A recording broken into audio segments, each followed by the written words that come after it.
दी छोड़ सतगुरु रामपाल जी परमेश्वर जी की जय हो।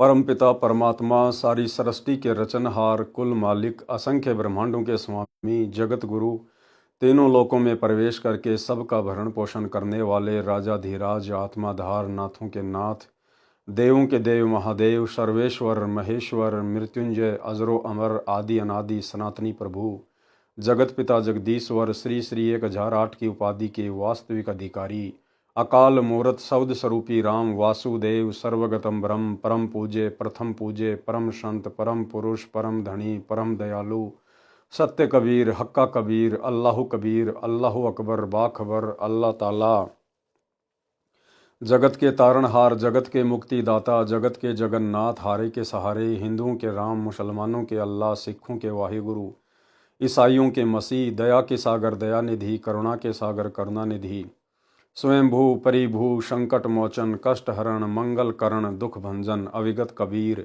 निर्विकार निर्विषम परमात्मा अलय अलेख सतगुरु आदि अनादि सतगुरु असली मर्यादा पुरुषोत्तम असली राम असली कृष्ण असली घनश्याम असली मुरारी राजाओं के राजा महाराजाओं के महाराजा शहनशाहों के शहनशाह सम्राटों के सम्राट भगवानों के भगवान अल्लाहों के अल्लाह प्रभुओं के प्रभु मसीहाओं के मसीह सच्चे वाहिगुरु बाबाओं के बाबा पीरों के पीर सेठों के सेठ जगत सेठ सावड़सा सेठ सर्वगुण संपन्न अनंत कोटि कलाओं के स्वामी अनंत कोटि ब्रह्मांडों के नायक योगियों में महायोगी ध्यानियों में महाध्यानी सिद्धों में परम सिद्ध ज्ञानियों में तत्व ज्ञानी ब्रह्म ज्ञानी महाज्ञानी परम ज्ञानी सर्वश्रेष्ठ ज्ञानी विज्ञानी युवा कबीर समरथ कबीर असमवात अमित ओझा सच्चे रहनुमा करीम अल्लाह सुभान अल्लाह दुनिया के अंतिम पैगंबर 8 सितंबर 1951 से गांव धनाना जिला सोनीपत हरियाणा भारतवर्ष की पावन भूमि पे प्रकट रियल कल की भगवान श्री नारायण साकार हरि श्री बाबा साहेब शब्द स्वरूपी राम संत शिरोमणि सतगुरु रामपाल जी परमेश्वर जी के चरण कमल में साध संगति से जुड़े हुए देश विदेश से हम सभी सत्सेवक भाई बहनों का अनंत कोटि दंडवत प्रणाम। सत्साई भाई और बहनों, दया पूज्य गुरुदेव भगवान की सतगुरु रामपाल जी परमेश्वर जी की जिनके विशेष आशीर्वाद से जिनके विशेष रहमो करम से आप और हम सभी साध संगति से जुड़े हुए सत्सेवक भाई बहन गुरुदेव के तत्व ज्ञान को आधार बनाकर अपनी आत्मा के कल्याण हेतु निरंतर भक्ति मार्ग पर आगे की ओर बढ़ रहे हैं। भाई और बहनों, गुरुदेव भगवान की विशेष रजा विशेष मेहर आप और हम सभी आत्माओं के ऊपर जो हमें भक्ति मार्ग से संबंधित गूढ़ रहस्य उन्हीं के कर कमल से लिखित पवित्र ग्रंथ मुक्ति बोध से जानने सुनने पढ़ने और समझने को मिल रहे हैं। तो भाई और बहनों, मुक्ति बोध के ऊपर वीडियो बनाने की श्रृंखला जारी है। इसी श्रृंखला में आज हमारा ये तीसरे नंबर का वीडियो है। आज के वीडियो में परमात्मा ने सुमिरन के अंग का सारांश बताया है जिसको अब हम आगे पढ़ेंगे। पवित्र ग्रंथ मुक्ति बोध पेज नंबर 17 सुमरन के अंग का सरलार्थ राग बिलावल से शब्द नंबर 17 भी पढ़ें। तत् कहन को राम है दूजा ना देवा ब्रह्मा विष्णु महेश से जाके करते हैं सेवा। तत् कहन को राम है दूजा नहीं देवा ब्रह्मा विष्णु महेश से जाके करते हैं सेवा। यानी एकमात्र परमात्मा कहने का अधिकारी देवता कहने का अधिकारी केवल कबीर परमात्मा है। इसके अलावा ब्रह्मा विष्णु महेश तो उनकी सेवा करते हैं, उनके नौकर तुल्य हैं। जप तप तीरथ थोत रे जाकी क्या आशा कोट यज्ञ पुण्य दान से जम कटे न फांसा। जप तप तीर्थ थोत रे जाकी क्या आशा, यानी सतगुरु के द्वारा जो भक्ति दी जाती है, जो दान धर्म करने की विधि बताई जाती है, सुमरण की विधि बताई जाती है, जो यज्ञ हवन बताया जाता है, उसके अलावा शास्त्र विरुद्ध जितने भी जप तप हैं तीर्थ हैं धाम हैं, आप चाहे कितनी उनकी यात्रा कर लो, कितना आप जी उन शास्त्र विरुद्ध मंत्रों का जाप कर लो, कितने आप जी व्रत कर लो, आपको किसी प्रकार से इस काल की जेल से छुटकारा नहीं मिल सकता। यम के दंड से कर्म दंड से छुटकारा नहीं मिलता। तो गुरुदेव भगवान कहते हैं कि उनकी हम क्या आशा करें जिनसे हमारा कोई काम ही ना सरे।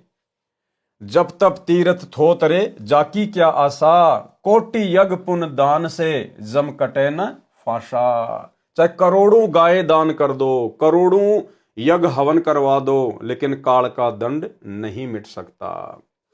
जप तप तीर्थ थो तरे जाकी क्या आशा, कोट यज्ञ पुण्य दान से जम कटे न फाशा।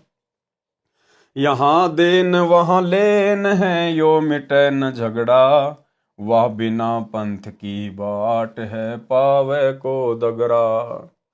यानी बिना पंथ की बाट है, बिना रास्ते का सफर है, कैसे पाओगे उस परमात्मा को। इस काल ने तो हमें कर्मदंड में फंसा के रखा हुआ है।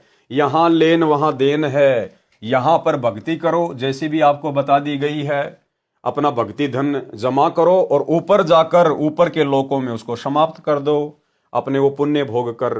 तो परमात्मा कहते हैं ये झगड़ा तुम्हारा कभी नहीं मिटने वाला। इस प्रकार से जब तक तुम पूर्ण परमात्मा की शरण में नहीं आओगे, जो पूर्ण परमात्मा कबीर देव स्वयं सतगुरु बनकर तत्वदर्शी संत बनकर धरती पर प्रकट होते हैं अपना ज्ञान देने के लिए, जब तक हम इनकी शरण में नहीं आएंगे, इनके अनुसार जब तक नहीं करेंगे, सुमरण नहीं करेंगे, दान धर्म नहीं करेंगे, तब तक हमारा काल का कर्मदंड नहीं मिट सकता। यहां देन वहां लेन है यो मिटे न झगड़ा, वहां बिना पंथ की बाट है पावे को दगरा। बिन इच्छा जो देत है सो दान कहावे, फल बाचे नहीं तास का अमरापुर जावे।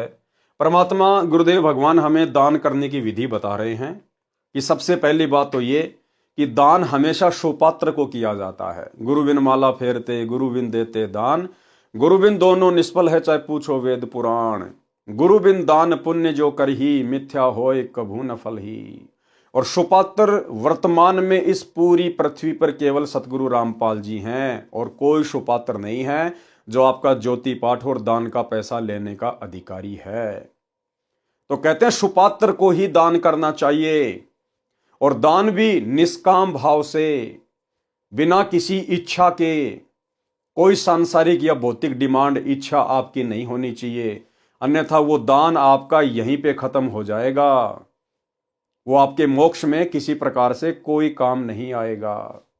और यदि हम बिना किसी इच्छा के दान धर्म करते हैं सुपात्र को, तो वो दान धर्म हमारी यहाँ की आवश्यक इच्छित सांसारिक भौतिक इच्छाओं की भी पूर्ति करेगा, यानी हमें यहाँ भी परमात्मा सर्व लाभ देंगे, संकट में हमारी सहायता करेंगे, और वो दान हमारा मोक्ष में भी सहायक होगा। इसलिए गुरुदेव भगवान साधक को कह रहे हैं कि जब भी आप दान पुण्य करो, ज्योति पाठ करो, तो निष्काम भाव से करो, मन में कोई इच्छा मत रखो सिवाय मोक्ष के, आत्म कल्याण के, फिर वो दोनों जगह काम करेगा। बिन इच्छा जो देत है सो दान कहावे, फल बाचे नहीं तास का अमरापुर जावे। सकल दीप नौखंड के छतरी जिन जीते, सो तो पद में ना मिले विद्या गुण चीते। सकल दीप नौखंड के छतरी जिन जीते, और सोतो पद में ना मिले विद्या गुण चीते। यानी परशुराम जैसे जिन्होंने पूरी पृथ्वी के क्षत्रियों को काट दिया था, कहते हैं वो भी इस जंग को जीत नहीं पाया, यही काल के चक्कर में फंसा हुआ है जन्म और मरण में, क्योंकि बिना सतगुरु की सत भक्ति के यम दंड मिट ही नहीं सकता। कोटि उनचा पृथ्वी जिन दीनी दाना, परशुराम अवतार कुकीनी कुर्बाना। कंचन मेर सुमेर रे आए सब माही, काम धेनु कल वृक्ष रे सोदान कराही। सुर नर मुनि जन से वही सनकादिक ध्यावे, शेष सहस मुख रटत है जक पार ना पावे। यानी भाई और बहनों, आप और हमारा सौभाग्य देखिए, आप वर्तमान में इस कलयुग की पिछली पीढ़ी में जिस पूर्ण परमात्मा को, कबीर देव को, सतगुरु रामपाल जी परमेश्वर जी को, जो कि भक्ति और मुक्ति के दाता हैं, कहते हैं सुर नर मुनिजन। सुर यानी जितने भी देवता हैं, नर यानी जितने भी इंसान हैं, बड़े बड़े साधक हैं, मुनिजन सेव ही यानी जिसकी पूजा करते हैं, शनकादिक ध्यावें, शेष सहस यानी जो शेष नाग है वो भी अपने 1000 मुख से उस परमात्मा का नाम रटता है, जपता है, लेकिन उसके बाद भी वो उस पूर्ण परमात्मा की गति को प्राप्त नहीं हो पा रहे, उनको वो वास्तविक नाम प्राप्त नहीं है, इन सबको वो वास्तविक सतगुरु प्राप्त नहीं है, जो बड़े सौभाग्य से आज आप और हमें प्राप्त है। तो उनके द्वारा किए जाने वाला इतना प्रयास भी विफल है, बेकार है। और आप और हमें आज वो परमात्मा मिल गया जिनकी सत्य भक्ति से थोड़े समय में यदि हम मर्यादा में रहकर इस भक्ति मार्ग पर डटे रहे तो हम पूर्ण मोक्ष प्राप्त कर सकते हैं। तो आप और हम भाई बहन, बिचली पीढ़ी वाले, ये सुर नर मुनिजन सनकादिक शेषनाग, इन सब से कितने परम सौभाग्यशाली हैं। सुर नर मुनिजन से वही सनकादिक ध्यावे, शेष सहस मुख रटत है जाका पार ना पावे। ब्रह्मा विष्णु महेश रे देवा दरबारी, शंख कल्प युग हो गए जाके खुले न तारी। सर्व कला संपूर्ण रे सब पीरन का पीरा, अनंत लोक में गाज है जाका नाम कबीरा। आज वो कबीर परमात्मा हमें प्राप्त हो चुके हैं। परले संख असंख रे पल माही बिहानी, गरीबदास निज नाम की महिमा हम जानी। यानी गरीबदास जी हमें बता रहे हैं कि इस निज नाम की कितनी जबरदस्त महिमा है। ये निज नाम कितना जबरदस्त है, आपके सदा सदा के लिए 84 के यम फंद को समाप्त कर देगा। वाणी नंबर 1-2। गरीब ऐसा अवगत राम है, आदि अंत ना कोई, वार पार कीमत नहीं, अचल हिरंबर सोई। गरीब ऐसा अविगत राम है, अगम अगोचर नूर, सुन सने ही आदि है, सकल लोक भरपूर। यानी अविगत राम यानी कबीर परमेश्वर सतगुरु रामपाल जी की महिमा की गई है। संत गरीबदास जी ने जिसको अविगत राम परम दिव्य पुरुष कहा है, वह कबीर परमेश्वर काशी शहर में जुलाई की भूमिका किया करता था और वर्तमान में गांव धनाना, जिला सोनीपत, हरियाणा में प्रकट होकर इस परमेश्वर ने आप और हमें जगाने के लिए आज एक सामान्य संत की, एक आम व्यक्ति की भूमिका की है। गरीब सब पदवी के मूल हैं, सकल सिद्धि हैं तीर, दास गरीब सतपुरुष बजो, अविगत कला कबीर। गरीब अनंत कोटि ब्रह्मांड का, एक रति नहीं भार, सतगुरु पुरुष कबीर हैं, कुल के सिरजनहार। गरीब हम सुल्तानी नानक तारे, दादू को उपदेश दिया, जाति जुलाहा भेद न पाया, काशी माहे कबीर हुआ। यही सतगुरु रामपाल जी जिन्होंने 650 साल पहले काशी में कबीर जुलाही की भूमिका की। सरलार्थ, संत गरीबदास जी ने इस अविगत राम का निज नाम पूर्ण सतगुरु से लेकर सुमरण करने के लिए जोर देकर कहा है, उसकी महिमा बताई है, उसकी भक्ति से लाभ तथा अन्य देव की भक्ति से लाभ तथा फिर दोनों की तुलना करके निर्णय दिया है कि राम कबीर का नाम जप भैया, जय तेरा पार चलने को दिल है जी। कबीर परमेश्वर ऐसा अविगत राम है जिसका न आदि यानी जन्म शुरुआत है और न अंत है यानी मृत्यु नहीं है, अर्थात सनातन अविनाशी परमात्मा है। उसका कोई वार पार यानी भेद नहीं। वह अनमोल, अचल, अचल यानी स्थायी है, हिरंबर यानी सोने की तरह सुनहरी रंग यानी तेजोमय है। जैसे एक पारस पत्थर है, उसके छोटे से टुकड़े को 1 क्विंटल के लोहे के गाटर या स्तंभ से छू दिया जाए तो पूरे स्तंभ को सोना यानी गोल्ड बना देता है। यदि 100 क्विंटल के लोहे के स्तंभ से छू दें तो उसको भी सोना बना देता है। यदि 1000 लाख क्विंटल के लोहे से घिसा दें तो उसे भी सोना बना देता है। इसी प्रकार उस पारस पत्थर के टुकड़े का मूल्य क्या बताया जाए, उसे अनमोल कहते हैं। और वो पारस भाई और बहनों सतगुरु रूप में आज आप और हमें मिल चुका है। क्या आकाश का फेर है, क्या धरती का तोल, क्या परमेश्वर की महिमा कहें, जैसे क्या पारस का मोल। इस प्रकार कबीर परमेश्वर अनमोल यानी बेशकीमत करतार है। अनमोल और बेशकीमत करतार जिनकी कोई कीमत नहीं है। वह परमात्मा शून्य में आकाश में रहता है, वहीं से सब लोगों को अपनी शक्ति से भरपूर परिपूर्ण किए है। जैसे सूर्य करोड़ों किलोमीटर धरती से दूर आकाश में होते हुए भी पूरी पृथ्वी को अपने प्रकाश तथा उष्णता से परिपूर्ण कर रहा है। अगोचर नूर का अर्थ है अव्यक्त प्रकाश युक्त, जो सामान्य साधना तथा चरम दृष्टि से दिखाई नहीं देता है। वाणी नंबर 3 से 7। गरीब ऐसा अविगत राम है, गुण इंद्रिय से न्यारे, सुन सने ही रम रहा दिल अंदर दीदार।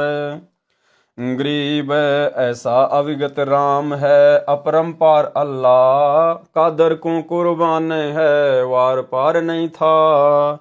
गरीब ऐसा अविगत राम है, कादर आप करीम, मीरा मालिक मेहरबान, रमता राम रहीम।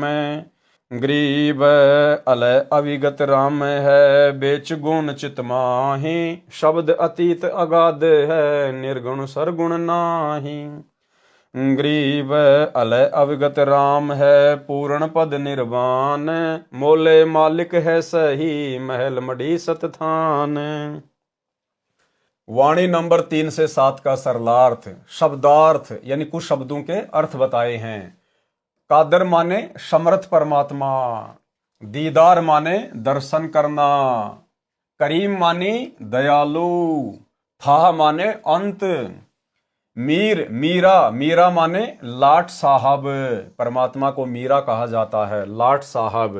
जैसे आप और हम सभी भाई बहन भोग की आरती में परमात्मा की वाणी पढ़ते हैं, मीरा मो पे मेहर कर, मैं आया तक श्याम, समर्थ तुमरे आसरे। तो यहाँ मीरा का अर्थ है लाट साहब। जैसे बहुत सारे लोग कह देते ना, तू कोई लाट साहब है क्या, यानी तू कोई बहुत बड़ा है क्या। तो यहाँ मीरा का अर्थ है लाट साहब, यानी मीरा कहो, परमात्मा कहो, लाट साहब कहो, एक ही बात है। मीरा माने लाट साहब यानी नवाब, राजाओं जैसा शहंशाह। बेचगुण माने अव्यक्त, जिसको तत्व ज्ञान के अभाव से निराकार अर्थ कर रहे हैं। सतथान माने सत्य स्थान यानी सत्य लोक। पूर्ण पद निर्वाण मानी पूर्ण मोक्ष प्राप्त करने की पद्धति। और अल्लाह मौला मानी मालिक माने प्रभु। सरलार्थ किया है उन वाणियों का। कबीर जी ऐसे अविगत राम हैं जो तीनों गुणों तथा भौतिक शरीर की इंद्रियों से न्यारे हैं। कबीर जी ऐसे राम हैं जो तीनों गुण, रजगुण, सतगुण और तमोगुण से दूर हैं, और उनका शरीर जिस प्रकार आप और हमारी इंद्रियां हैं उस प्रकार से नहीं है, नूरी शरीर है। उनका शरीर तथा सामर्थ्य सबसे भिन्न और अधिक है, उसका कोई अंत नहीं है। वह बेचगुण यानी अव्यक्त है। जैसे सूर्य के सामने बादल छा जाते हैं उस समय सूर्य अव्यक्त होता है, उसी प्रकार परमात्मा और आत्मा के मध्य पाप कर्मों के बादल अड़े हैं, जिस कारण से परमेश्वर विद्यमान होते हुए भी अव्यक्त है, दिखाई नहीं देता। और भाई और बहनों, ये पाप कर्मों के बादल वर्तमान में गुरुदेव की लाखों की संगत में से केवल साध संगति से जुड़े हुए भगत भाई बहनों के हटे हैं, जिस कारण से आज हमें परमेश्वर सतगुरु रूप में बिल्कुल साक्षात दिखाई दे रहे हैं। आज वही कबीर परमात्मा, वही परमेश्वर सतगुरु रामपाल जी के रूप में धरती पर प्रकट हैं, आप और हमारे सतगुरुदेव के रूप में हैं। लेकिन आज भी सतलोक आश्रमों से जुड़े हुए 90% भाई बहन तत्व ज्ञान के अभाव में अपने सतगुरुदेव की पहचान नहीं कर पा रहे हैं। साध संगति से ना जुड़ पाने के कारण अपने गुरुदेव को कबीर परमेश्वर के रूप में नहीं पहचान पा रहे हैं, जबकि कबीर परमेश्वर साक्षात सतगुरु के रूप में धरती पर विद्यमान हैं, प्रकट हैं। लेकिन पाप कर्मों के कारण वे आत्माएं अपने गुरु को परमात्मा के रूप में नहीं देख पा रही हैं। जिस प्रकार गुरुदेव ने बताया कि सूर्य बिल्कुल विद्यमान है आकाश में, लेकिन बीच में बादल आ गए, जिस कारण से वो अव्यक्त हो गया, दिखाई नहीं दे रहा। वो प्रत्यक्ष है, विद्यमान है, लेकिन बादल बीच में आ गए। इसी प्रकार जब भगत के पाप कर्म ज्यादा होते हैं तो वो बादल की तरह आत्मा और परमात्मा के बीच में आ जाते हैं। साक्षात व्यक्त होने के बावजूद भी वो दिखाई नहीं देता। तो भाई और बहनों, ये जो पाप कर्म के बादल हैं, ये केवल वर्तमान में साध संगति से जुड़े हुए भगत भाई बहनों को हटे हैं, जिस कारण से आज हमें वो कबीर परमात्मा अपने गुरु भगवान के रूप में स्पष्ट दिखाई दे रहे हैं। और हमने घर घर में परमेश्वर का आसन लगा दिया, सभी सत्सेवक भाई बहनों ने परमेश्वर का बेड लगा दिया, और गीता अध्याय 3 श्लोक 13 के अनुसार इस परमेश्वर को, पूर्ण परमात्मा को प्रतिदिन भोग लगाया जाता है, भोग की आरती के साथ। तो आप और हमें स्पष्ट दिखाई दे रहे हैं। क्यों? क्योंकि गुरुदेव की भक्ति से, गुरुदेव के आशीर्वाद से, हमारी भाव और श्रद्धा से हमारे जो पाप कर्म रूपी बादल थे वो हट गए हैं। उसी प्रकार परमात्मा और आत्मा के बीच पाप कर्मों के बादल अड़े हैं, जिस कारण से परमेश्वर विद्यमान होते हुए भी अव्यक्त है, दिखाई नहीं देता। ग्रीब जैसे सूरज के आगे बदरा, ऐसे कर्म छयारे, प्रेम की पवन करे चित मंजन, झलके तेज नयारे। भावार्थ, सत्य साधना शास्त्रोक्त विधि से करने से परमात्मा के प्रति प्रेम उत्पन्न होता है। सुमरण यानी सुमरण करना, जाप करना। सुमरण करते समय या परमेश्वर की महिमा सुनते तथा परमात्मा का विचार आने पर प्रभु प्रेम में आंसू बहने लगते हैं। कौन से प्रभु के प्रेम में? सतगुरु को याद करके, सतगुरु की मनमोहिनी सलोनी सूरत को याद करके। यदि भगत की आंखों में आंसू आते हैं तो समझो उसके पाप कर्म धीरे धीरे समाप्त हो रहे हैं, जो पाप कर्म नाश होने का प्रतीक होता है। जैसे तेज वायु चलने से बादल तितर बितर हो जाते हैं, सूर्य का प्रकाश स्पष्ट नया ताजा दिखाई देने लगता है, इसी प्रकार नाम जाप से उत्पन्न प्रेम की आंधी से आत्मा तथा परमात्मा के सामने से पाप कर्म रूपी बादल तितर बितर हो जाते हैं। फिर परमेश्वर जी दिव्य दृष्टि से दिखाई देते हैं। तो भाई और बहनों, आज आप और हमारी दिव्य दृष्टि खोल रखी है गुरुदेव भगवान ने, तब हमें कहीं जाकर गुरु में परमात्मा के दर्शन हो रहे हैं, क्योंकि ये हमारी दिव्य दृष्टि खुलने का प्रतीक है। उसका नूर यानी प्रकाश पहले अगोचर था, फिर दिव्य दृष्टि गोचर हुआ। उसी परमेश्वर की भक्ति से पूर्ण निर्वाण यानी पूर्ण मोक्ष प्राप्त होता है। वह मौला परमात्मा शतधाम शतलोक में रहता है। सुमरण के अंग की वाणी नंबर 8 से 12। ग्रीब अलय अविगत राम है, निराधारों का आधार, नाम निरंतर लीजिए रोम रोम की लार। यानी वो अविगत अलय राम यानी कबीर परमात्मा जो वर्तमान में सतगुरु के रूप में धरती पर प्रकट है, वो निराधारों का आधार है, जिसका सब कुछ लुट पिट चुका हो, जो बेसहारा हो, जिस आत्मा का कोई आधार नहीं हो, वो परमात्मा उसका आधार है, यदि हम उसकी शरण में आ जाते हैं तो। ग्रीब अलय अवगत राम है, निराधारों आधार, नाम निरंतर लीजिए रोम रोम की लार। ग्रीब अलय अवगत राम है, निर्वाणी निर्बंध, नाम निरंतर लीजिए ध्यान चकोरा चंद। यानी वो परमात्मा मोक्ष प्राप्त है, निर्वाणी है, निर्बंध है, उसकी शक्ति का कोई वारन पार नहीं है, अथाह है, यानी गुरुदेव भगवान की महिमा की गई है।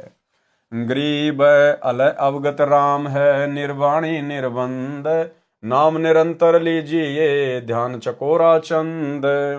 ग्रीब अलय अवगत राम है, कीमत कही न जाई, नाम निरंतर लीजिए मुख से कहन सुनाई। ग्रीब अलय अवगत राम है, निर्वाणी निर्बंध, नाम निरंतर लीजिए ज्यों हिल मिल मीन संबंध। ग्रीब दोहु दीन मद एक है, अलय अलेख पिछाण, नाम निरंतर लीजिए भक्ति हेत उरान। वाणी नंबर 8 से 12 का सरलार्थ। अब गुरुदेव इन वाणियों का सरलार्थ लिख रहे हैं। उस अविगत राम कबीर के निज नाम यानी वास्तविक नाम का जाप सुमरण निरंतर करो। यानी जिस भी भगत भाई को प्रथम नाम मिला है या सतनाम मिला है या गुरुदेव से सार नाम मिला है, उसको निरंतर अन्य समस्त चिंताओं का परित्याग करके और निरंतर उस नाम का सुमरण करते रहना चाहिए। जिनका कोई आधार नहीं, उनका आश्रय वही परमात्मा है। जिनका कोई आधार नहीं, जो बेसहारा हैं, उनका आधार, उनका सहारा वही परमात्मा है, गुरुदेव भगवान है। वह परमात्मा निर्वाणी यानी पूर्ण मोक्षदायक है, निर्बंध यानी स्वतंत्र है, उनके ऊपर किसी की हुकूमत यानी सत्ता नहीं चलती है। वह कुल का मालिक है। क्या कह रहे हैं भाई और बहनों? वह कुल का मालिक है। कौन? सतगुरु। विशेष संदेश नंबर 71, उसमें गुरुदेव भगवान कह रहे हैं कि ये काल ब्रह्म अर्जुन को गीता का ज्ञान देते समय कह रहा है कि अर्जुन, यदि तुझे पूर्ण मोक्ष प्राप्त करना है तो गीता अध्याय 4 श्लोक 34 में वर्णित उस तत्वदर्शी संत की शरण में जा, उसको भली भांति दंडवत प्रणाम कर आधीनी के साथ पेश आ, तब वो महात्मा तुझे तत्व ज्ञान का उपदेश करेंगे और वही कुल का मालिक है। यानी काल ब्रह्म अर्जुन को कह रहा है कि वो तत्वदर्शी संत ही कुल का मालिक है, कुल का मालिक। तो आज भाई और बहनों, तत्वदर्शी संत की भूमिका में कौन है? सतगुरु रामपाल जी। तो सतगुरु रामपाल जी कौन है? कुल के मालिक। और कुल का मालिक कौन होता है? कबीर परमात्मा। सुनिए छोटा सा सत्संग। 15वें अध्याय के 17वें श्लोक में कहा कि उत्तम पुरुषत्व ने परमात्मा की उदारते। उत्तम पुरुष, पुरुषोत्तम श्रेष्ठ परमात्मा तो कोई और है? जो परमात्मा कहा जाता है परमात्मा, और जो तीनों लोकों में प्रवेश करके सबका धारण पोषण करता है, वो अविनाशी परमेश्वर। अब गीता यही समाप्त हो जाती है जब ये कहता है कि उस तत्व ज्ञान को किसी तत्वदर्शी शब्द से जाकर पूछो। मोक्ष उससे होना, जन्म मरण उससे मिटना, गर्भावस्था का संकट उससे कटना। एक मालिक कुल का वही है, एक मालिक कुल का वही है, एक मालिक कुल का वही है। उसकी साधना कहाँ है? वो ना वेदों में। तो भाई और बहनों, आप और हमारे विश्वास को दृढ़ करने के लिए पूज्य गुरुदेव भगवान अपने सत्संगों में इस प्रकार के संकेत करते हैं। वह कुल का मालिक है, उसका नाम इस प्रकार सुमरण करो जैसे मीन यानी मछली समुद्र में एक पल भी निश्चल नहीं रहती, उसी प्रकार नाम का सुमरण करते रहो। परमेश्वर के नाम से ध्यान ऐसे लगाओ जैसे चकोर पक्षी चांद से लगाता है। संत धर्मदास जी ने कहा है कि निर्विकार निर्भय तू ही और सकल भय मान, ए जी साधो और सकल भय मान, सब पर तेरी साहिबी, सब पर तेरी साहिबी, तुझ पर साहिब ना, निर्विकार निर्भय। दोनों धर्मों हिंदू मुसलमान का परमात्मा एक ही है और वो परमात्मा वर्तमान में सतगुरु रूप में धरती पे प्रकट है। तत्व ज्ञान के अभाव से मुसलमान कहते हैं कि जिसने कुरान शरीफ का ज्ञान हजरत मोहम्मद जी से कहा वह कादर अल्लाह समर्थ प्रभु है। हिंदू कहते हैं कि जिसने गीता का ज्ञान अर्जुन को दिया वह श्री कृष्ण ही सर्वशक्तिमान प्रभु है। संत गरीबदास जी कह रहे हैं कि मुसलमान उसे बेचून अल्लाह कहते हैं। हिंदू अलख यानी निराकार, अलेख का अर्थ अदृश्य भी होता है, जो दिखाई नहीं देता, कहते हैं। उसकी पहचान करो वह कौन है, फिर उसके पश्चात परमात्मा का विशेष नाम की भक्ति हृदय में श्रद्धा उत्पन्न करके करो।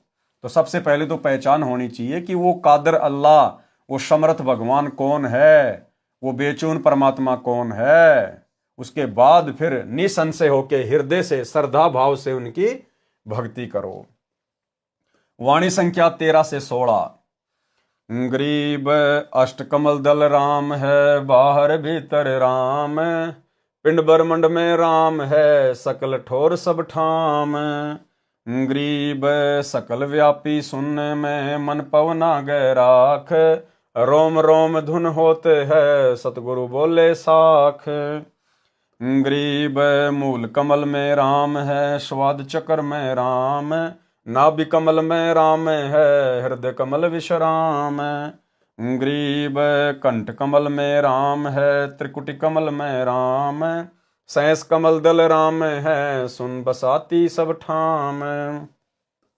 कहने का मतलब है भाई और बहनों, वो अविगित राम, वो कबीर परमात्मा, वो सतगुरुदेव भगवान इस पिंड और ब्रह्मांड में सब जगह व्यापक है। जैसे फूल में गंध होती है भले ही परमात्मा ने यहाँ के इस ब्रह्मांड को चलाने की जिम्मेदारी, एक नौकरी ब्रह्मा विष्णु महेश को, 33 करोड़ देवी देवताओं को या अन्य उपासकों को दी हुई है, लेकिन उस परमेश्वर की शक्ति के बिना वो देवी देवता भी एक कदम आगे नहीं बढ़ सकते। इसलिए हर जगह राम है, हर देवता में उस कबीर परमात्मा का वास है, हर जगह उस कबीर परमेश्वर का निवास है। वही एकमात्र वास्तव में अवगत राम है। उसी की शक्ति से, सतगुरु की शक्ति से ही सब कुछ चलायमान हो रहा है।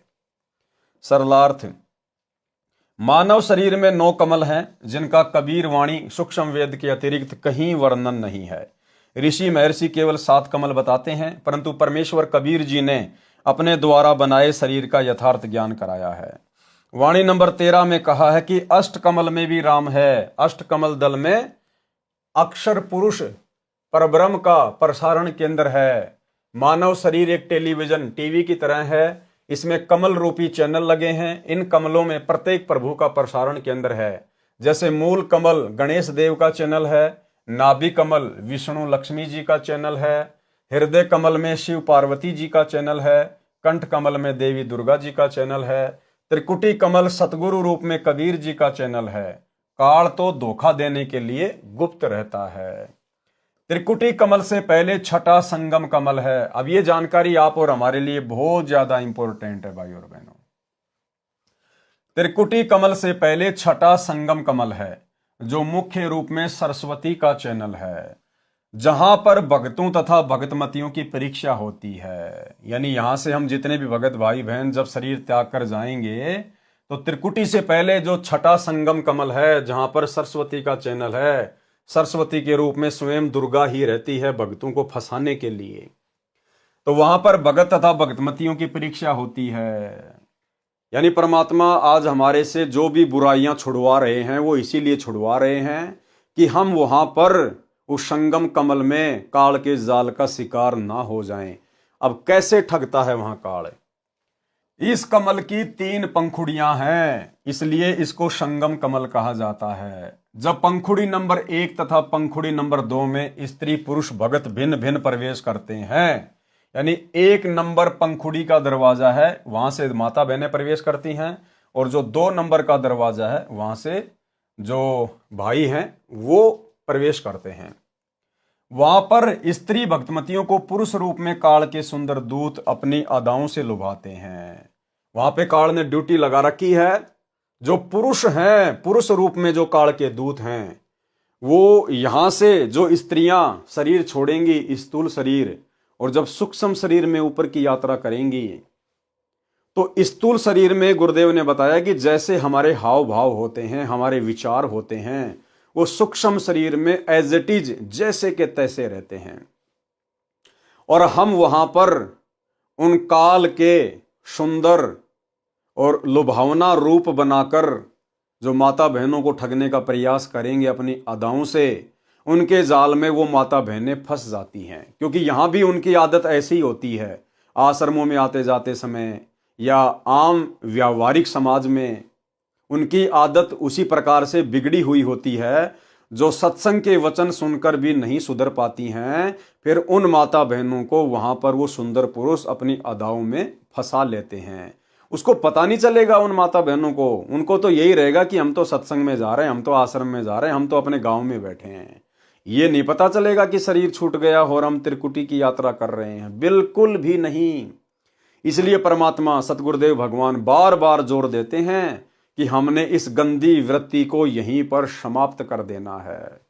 और देखो भाई और बहनों, कितनी बड़ी दया है गुरुदेव भगवान की। इसलिए दास बारंबार कहता है कि साध संगति भक्ति मार्ग का ट्रेनिंग सेंटर है। अब साध संगति में गुरुदेव भगवान की प्रेरणा से भगत भाई बहनों ने आपस में भाई बहन के संबंध बना लिए हैं। जो पति पत्नी के रिश्ते में थे, अब इस मार्ग में आने के बाद उन्होंने भाई बहन के संबंध स्थापित कर लिए।